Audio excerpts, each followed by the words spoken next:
J'apporte ici des nouvelles préoccupantes pour la santé provenant de gadgets comme les téléphones portables, tablettes, Wi-Fi et autres.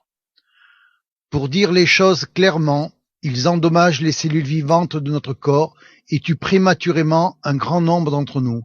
C'est ce qu'on appelle la surmortalité.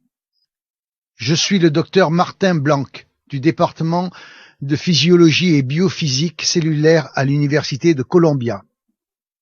Cela me désespère ainsi que plus de 160 de mes collègues qui aujourd'hui lancent un appel aux Nations Unies pour demander de s'attaquer à ce problème de santé publique. Nous sommes tous des scientifiques et des ingénieurs compétents et je suis ici pour vous dire que nous avons créé quelque chose qui est nuisible et qui est en train d'échapper à tout contrôle. Avant l'ampoule d'Edison, il n'y avait pas de rayonnement électromagnétique artificiel dans notre environnement.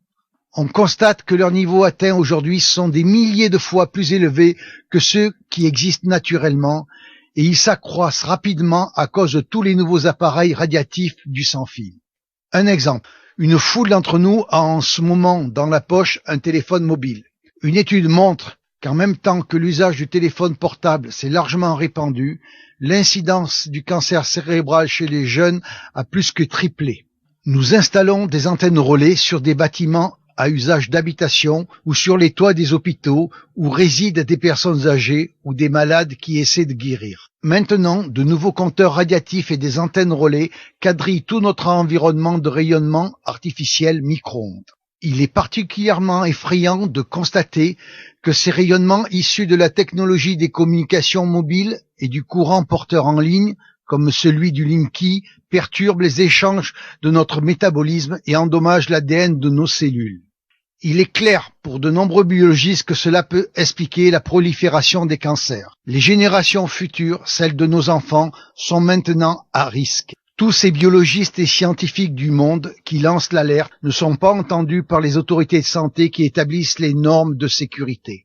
Les faits biologiques constatés sont passés sous silence, en conséquence de quoi les limites de sécurité sont bien trop élevées. Elles ne protègent pas la population. L'entière divulgation de tous les conflits d'intérêts possibles entre les responsables des autorités de santé et l'industrie permettrait probablement d'obtenir une plus grande protection.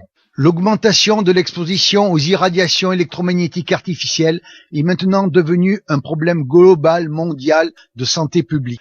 L'Organisation mondiale de la santé et les organismes internationaux de normalisation n'agissent pas actuellement dans l'intérêt de la santé et du bien-être des personnes. Les règles internationales d'exposition aux champs électromagnétiques artificiels doivent être renforcées et refléter la réalité de leur impact sur notre corps et en particulier sur notre ADN.